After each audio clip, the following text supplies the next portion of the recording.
what we have seen in the industry is like people generally talk about how to get into IT, but what we are seeing over here is like you are trying to showcase how to sustain in IT. So what's the idea behind it? What do you think it would be? So Tell far, me your views. so my views are basically what I have observed is like you have been in IT for this many years, so you have seen the trends as you were sharing your experience also. We could understand that you have seen that start where you were making the outputs on the like notebook, and today you are here where we are having all the facilities. So I think you have seen the biggest changes in the IT, you have witnessed it, and based on your experience being in CEO but being as an employee also, you feel that this is my opinion that why you are making us realize how to sustain in IT, because you are giving an open stage for the people to listen how they can sustain in such environment where office politics will be there, work pressure will be there will be so many trends coming in the IT. So how to sustain is a big thing. See, it's a trend change or a lifestyle change. What came during the recent times. Recent in the sense, I'm not talking about what came after 2020. I'm just talking about the changes which overall came from 2000 to 2025 and maybe still ahead. See, prior to this period, like 2000, before 2000, that was something like the non-IT era. Like IT companies were there, but it was something like some prestigious companies which was purely focusing on some core development items or hardly some kind of IT related support, etc., etc. So I don't know like which year exactly. Maybe I can say this 2000. 2000 is something like a start of this IT boom. Okay, even Google was founded somewhere in 1998. It was close to that period. Okay, so there was before 2000, like when we were students, we were hearing about. We were only knowing about some software which runs across major institutions like railways, and there was a major thing like people were afraid of, and people were really unaware of what is it, how is it going to strike, etc., etc. So have you ever heard of Y2K bug? Y2K bug? Yeah. I have not. It was part of the history, and that was something which marks as a during this time 2000. Y2K bug is that it was in simple words. The software which existed before that, or software not really existed, some of the software which was designed in the earlier days of IT, like maybe you can say like 60s or 70s or 80s or something.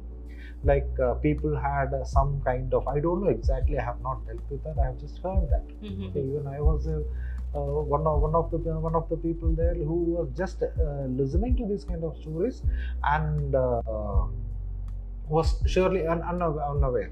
I think that there was some kind of data bit constriction in the date format representation of storage in the database, where the date was stored only as 2 digits. It means the year was stored only as 2 digits. Okay. So it was okay, like 00 means it is 1900, 10 means it is 1910, and 80 means it is 1980. So that was something they made it for a short reservation. Okay. But things will change when it is 2000. Yes. Okay. Yeah. So again, it has to use 00. That means it has to go Start back from to the initial. Yeah. So something it will be seen as 1900. 00 means. So a major update was required, and something we were hearing since almost like for 10 years or close to that. Like year 2000, the world is going to end, and entire IT is going to collapse, or something like that. It's not end of world, but even the end of IT software, everything is going to crash or something. That was something like what we were hearing as school kids at that time, at that point of time. Okay, so maybe at that point of, I think that was one of the reasons. So several software needed upgradations and other things. So I don't know whether that is the sole reason, but somehow it happens. Okay, so COVID came and we got tended into our system, and even there were connected events, but it is not the exact reason. But similar to that, 2000, okay, this Y2K bug was there, whatever it is. See, this date or year, it was something like a start of IT boom. Okay. So many IT companies got established, and there were a lot of opportunities, and we started hearing about this outsourcing, BPOs, okay, IT-enabled services, and a lot of things started at that point of time. So 2020 to 2025, so people started migrating slowly to the IT industry. Okay. So even the people from my own batch, like they did different education, even myself. So I am an electronics engineer, electronics and communication engineer. But okay, out of my own interest, fine, I prefer to be on IT or whatever it is. But several other people being learning civil or mechanical engineering, finally landed is working in IT companies. Yes. Anywhere. Okay, so that was a migration period almost, and so before that time, people had they had a different work culture. Whether they are into the private industry or government industry or wherever it is, see, once you get a job, that job was for a lifetime thing. Yeah. There was a factor of commitment. Okay. And post 2000 or once there are more companies and the youth were more attracted towards IT job, somewhere the culture started. So people learned a trick, okay, earn more by switching companies so often. Yes. So there was some culture which was developing in some parts of the country, okay, where anybody who join a company, so they will stay for 1 year, then again switch to another job, okay, and for sure, like the companies were acquiring in the way like they were offering 20 to 25% of hike for the people who are joining freshly from other company, migrating for the other company. So that somehow over the years it reduced the term of commitment. Okay. So like before IT, there was a word like commitment, which slowly diminished. So that is the reason why more people are only interested into joining an IT company, but no one is thinking about sustaining in a company. So nowadays we talk in terms of millennials, Gen Z, Gen Alpha is coming. So as you have been in these three generations and you have worked with them, so what do you think? What is the biggest drawback of this Gen Z currently? See, Gen Z is only a current term. So we have discussed about this in multiple discussions. Gen Z is only a current term. Okay. And we just called, somebody named it, maybe we, see, only difference is that, see, there were similar kind of things in the past also. And the only difference is that now the impact of social media, see, it's not a blame game, like social media has turned the culture very bad. So the reality is, see, now everyone is networked. Yes. Okay. So distance is no more a factor. Okay. So when you're going through the scrolls, you are watching one reel or one story from a person next to your locality or where it is. The next reel is from somewhere from US or Canada or somewhere else. Okay. The time availability and these kind of things are have totally changed. Diminished. So that's the only thing what has changed over this period of time. See, 20 years ago, like making a phone call, it was a costly thing. It was very expensive. Very expensive thing. Okay, and there were different rates. Like you can make a local call paying a small amount. You can. There used to be PCOs. There used to be boxes, PCOs, Boxes, PCOs. Do you know what is a PCO? Yeah, that chamber kind of a thing where we used to put a coin and do a call. Okay. Antiques. Antiques. Now it is antiques. So, Okay. Let me continue. So there was STD call and there was ISD call. Nowadays, like it's gone so cheap and there is no barrier, international barrier. Also, you can make every call free. Yeah. After this, Jio came with a 4G plan. Why do you go for Jio? You whatever is in it. Okay, you have the software like WhatsApp and any other thing. Yes. You can make calls. You can make video calls. So there is no barrier, and there is no distance barrier, and there is no time zone barrier. Nothing. Everyone is connected. The community is bigger now. Okay.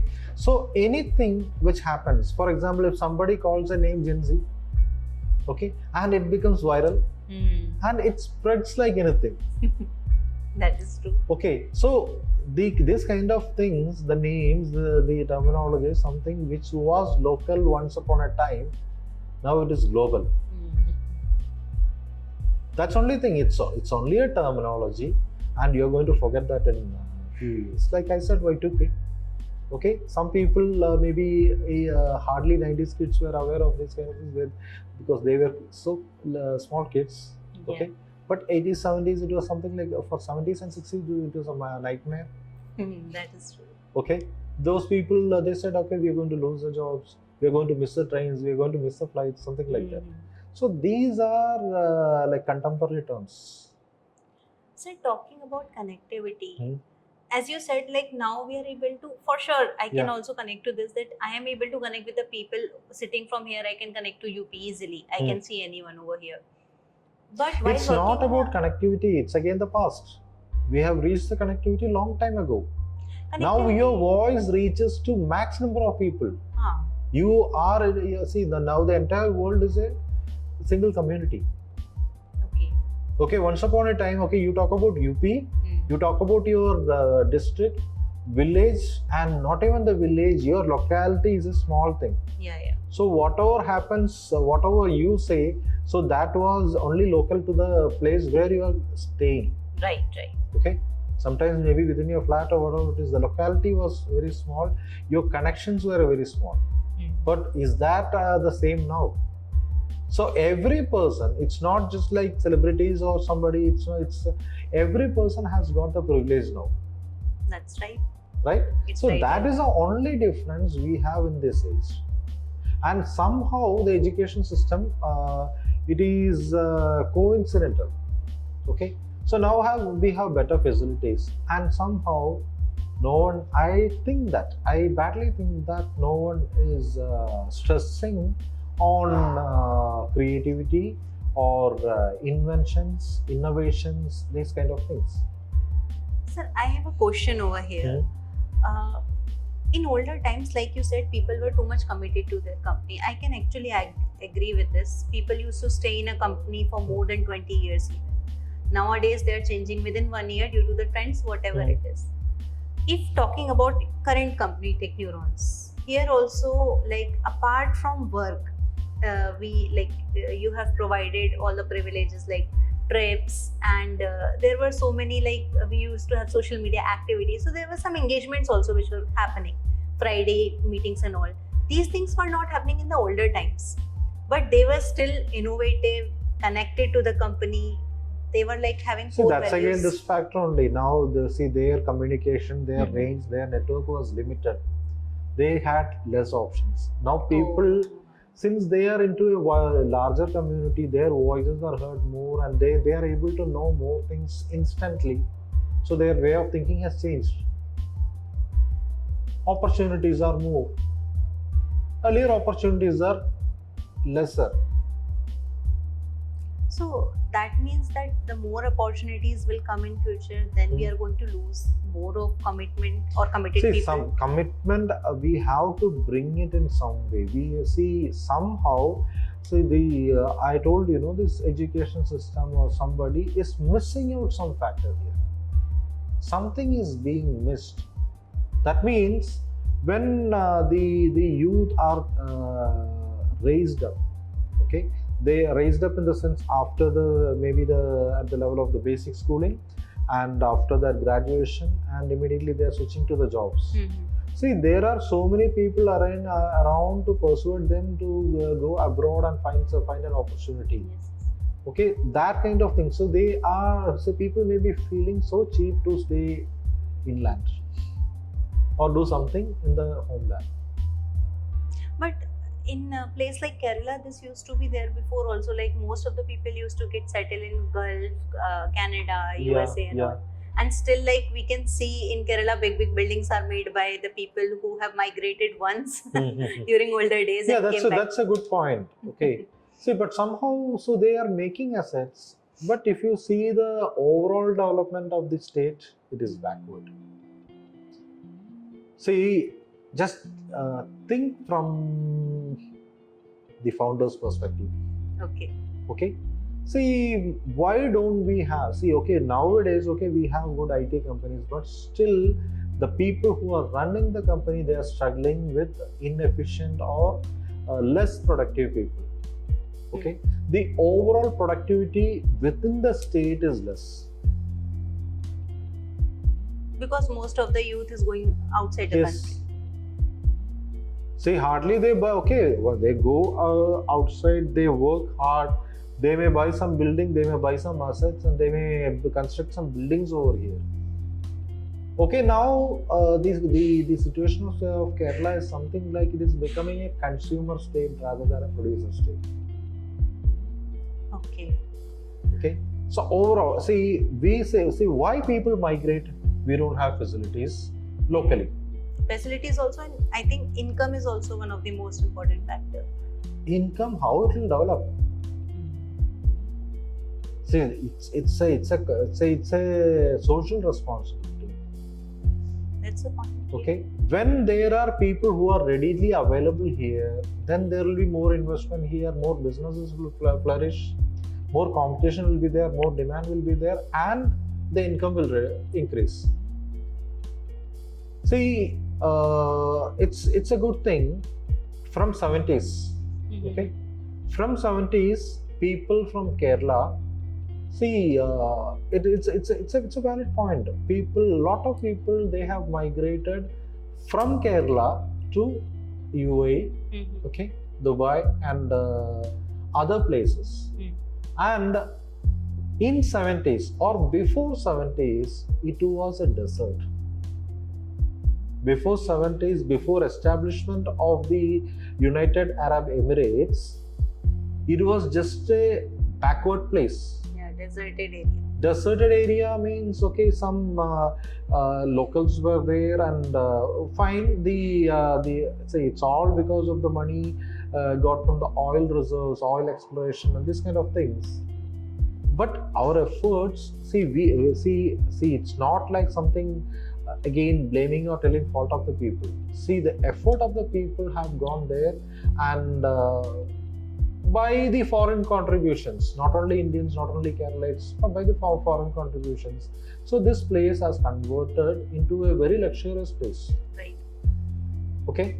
And what we got finally, we got few buildings. When they got developed in a much faster rate, so there was a very less rate of development locally. Yeah. Sir, This is why we are staying backward. See, our own people, they are labeling as something like underdeveloped. People are shy to say that they are Indians outside the country also. Maybe. Sir, it was all about, like we were talking about the developments and all. Now coming back to the IT. Sir, according to you, what do you feel, which is the leading country in the terms of technology, like you can say like technology, or might be the futuristic approaches for this particular industry? What do you think? Is it India? What would be the future of India? Or see, in different terms, different people are leading. Different people in different countries. Not in, say, no, you cannot say some country or one or two countries are leading. See, it's just my observation. I may be wrong. maybe right. See, US, Hmm. it is doing a good. When US is doing a good business, they're doing their business at the best level. Okay, resources, they have all potentials from different places, everything, but they natively they are doing a good business. All right, the trading, Trading, yeah. the marketplace. Hmm. Okay, fine. What about China? I'm not an expert. Okay, I don't speculate much into these kind of things, but my observation or my understanding, so they can produce well. They have got good engineering skills. Engineering, Okay, yeah. of course they are doing a good business of that. Mhm. Made in Right. China label. It's not made in China. You should appreciate. They have the skill. They have the skill to. I mean, they can create any kind of things. Okay, they can establish huge people, factories. They have people resources to work. Okay, so they are something like producers. They are producers, but don't you think they are into more copying? Because It's not. You cannot say it's something like all saying. It's not real. I don't think so. They are not copying. in terms of innovations, do you think China can lead? But they have done tremendous missionary and explore. I don't say in innovations, in engineering. Engineering, yeah. In engineering means in heavy engineering or even software engineering. I think that the European countries are doing a great job. This is again my understanding. Observations, yeah. Observations. It is nothing authentic. But Okay. like coming back to this point also, sir, behind the growth of US, behind the growth of Europe, if you will see the data, there are more number of Indians, the laborers, or you can say the employees who are working in such big leading companies, even into the management, there are Indians. They are also there. But you see, like, see how China is a good producer in the sense their people, their human resources are putting that much of effort. Efforts, yeah. So whatever is the reason behind that, okay, at least they have the mindset to do something for their national development. Yeah, for so China, whether they are yeah. communist or whether they are whatever is it, it's finally lies in the mindset of the people. Actually, it's mandatory for their kids to join the army. I think around the age of 18, it is compulsory for the youth to go for the army. And they cannot even like give any kind of excuse. See, that could be something political. I'm just talking about the production basis, the commercial side. Okay. See, if you look at their production videos or mass production, so they are more into mass production. They are inventing or they are making machineries which can do things faster than even people, and their people are competing with the machines. Yeah, that is true. Okay, They so are both having go skills. side by side. People are not growing lazy with that. They're producing. I can say China is a great producer. It's just my observation. China is a great producer. They can make out anything. All right, and US is a seller, a negotiator. They can take the things and they can sell out. Okay, and Europeans, several countries. I don't think it's UK, but especially Germany and these kind of people, like they do invent lot of things. Engineers, creators. Okay, and I think the best programmers, they come from Europe.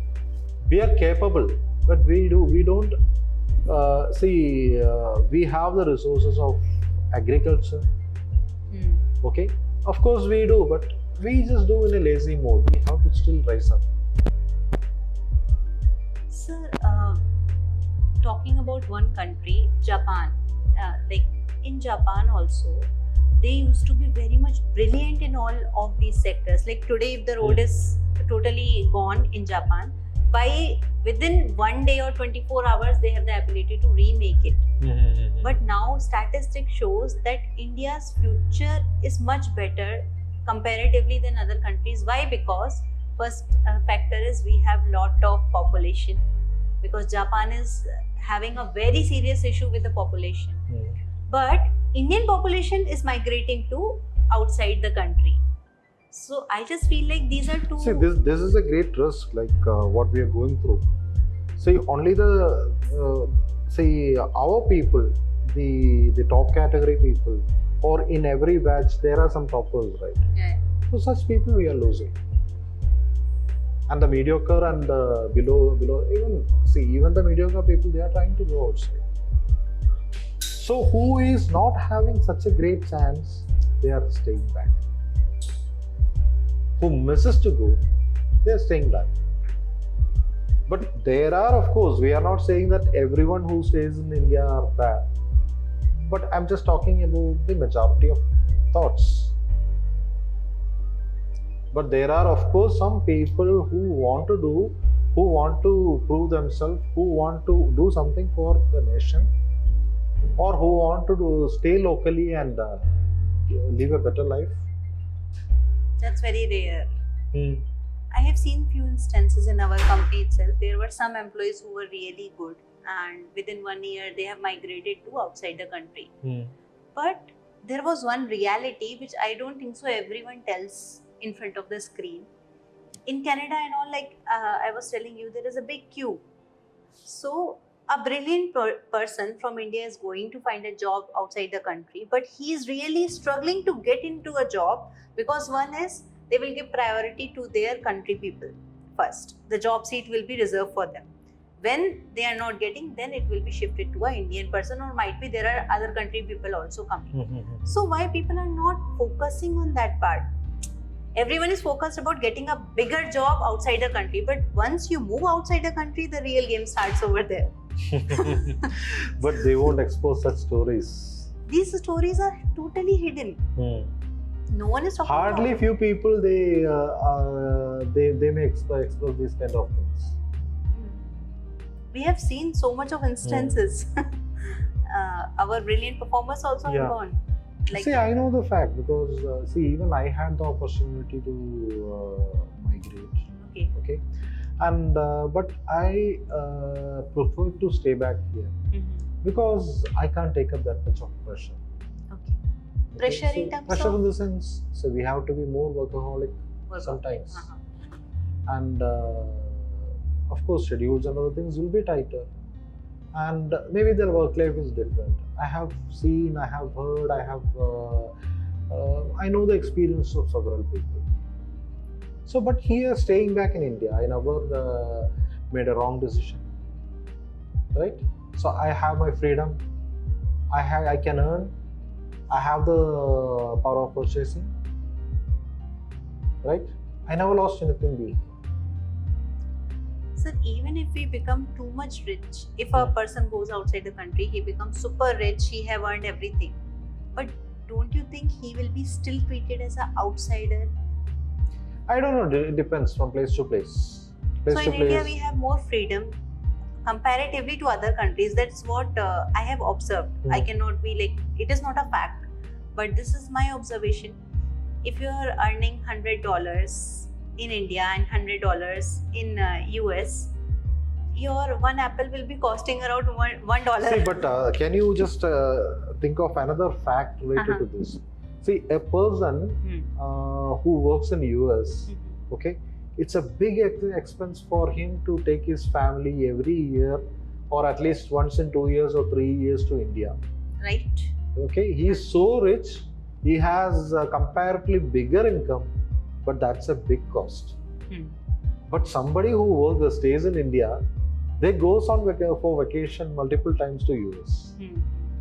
So somehow this guy is having a better status and a better freedom than most of the people who are working in places like US. They say that it's a long journey. Posh, but again, yeah. But there no one knows, like in India, place like India, we can actually do a show off. But there, if you're doing show off, no one is watching you. Then what's the point? Like if even you are having Lamborghini as your car. So in India, if you are taking your WagonR also, but you have that attitude, you can get that name. See, we need resources here, and of course, the ways the government deals with the human resource, it has to change. See, there has to be something like every country, they have some better sort of human resource development. but we haven't heard of such kind of thing which is effectively working over here. So people usually talk about people usually talk about work-life balance compared to India and US. They generally, this comparison comes that in US, like, it's more 4 days or 5 days of working, 6 or 7 days they do not bother about anything at all. But in India, you have to work, like, you also have worked on Sundays even. So what are your thoughts about it? I don't think it's right. So we see. I feel I have a better work-life balance. See, that the story I told is something like which happened in one of the things. I was not complaining. I was telling my attitude Towards how I meet the challenges and win over the things. It's not like the company was bad and they made me work almost every Sunday or something like that. See, for some situation, for few weeks, so when I had to meet the senior person who worked on the project for any kind of guidance, so I had to wait on a Sunday. That's the thing. So how I break the challenges? It's not like it's a complaining. Don't take it in a negative sense. The company was bad. Okay. So even they were running through a situation where they could not withhold the staff for some person. There was some project issue. All right. So I was trying to prove that being a fresher, it is possible. I'm not an extraordinary person. Okay. If these things if I can do these kind of things, anybody can do. Only thing is that you should be doing the right profession. Nowadays, people judges, even employees judges the company on the basis of, even today, if I want to judge a company, if the company is making any employee work on Sundays or Saturdays, then the first negative impact comes like, this is not the right company. Like, most of the employees are watching website of the companies on the basis of their working days. So, do you think this is right way of choosing a company? See, companies should not make people to work on Saturdays or Sundays or whatever it is. But it should be the employee who should show his willingness, okay, to work on when, what, based on the need, based on the things they have to decide. That's right. Okay. So see, if I just call up like, okay, next Sunday we all have to work. What will you work? The work is with you. Yes. It is your convenience and it is your need when you need to finish it. See, we are trying to normalize the things. We are trying to put the workload, everything in a planned way that, okay, this can be finished within the weekdays. See, when you're telling about the last point. See, even on our website, it is a website, or even the Google indication also, we are open on Monday to Saturday. That doesn't mean that every person has to work on Monday to Saturday. The company is open. Yeah. The company is closed on Sunday. The first question which even our HR receives, the most common question is, your company is working on Saturday, then I'm not interested. So everyone is making decision on the basis of how many work days a company is offering. Okay. So what would be the right way to choose a company? If the company is making a... See, right way to choose a company is, first of all, right way is to choose the profession. Okay. You should pick whatever you are interested in. Yes. Okay. See, if you are interested into something else and if you are going for the wrong profession, then you will try to look into all this kind of constraints. That's 100% right. Yeah. Right? Yeah. Okay. So first, know who you are. What is your skill? Where you can win? Where you will fail? So you have to know your strength, you have to know your weakness, you have to know your passions. You have to do some kind of self-evaluation before jumping into the job thing. This is what is missing in the current system. Everyone is trained the same. See, only choice you have, only two times you have the choice is after 10th. You have a small choice whether you have to go with this stream or that stream or that stream. Whether you have to choose medical or engineering or something like commercial. Right? Okay, then after that, then you have a choice which course you want to take up. Even that choice is not taken by passion. It's only by availability. So, see, my question is, then what is the work of a manager? What should a manager do? So there is a very common saying, if you will go to the banks, just go to the afternoon time. All the employees of bank will be saying bad about the same bank where they are working, that this management is bad, this is bad, that is bad. Always friendly if you're always pleading. When it is real need at an emergency, if people are not listening to you, what will you do?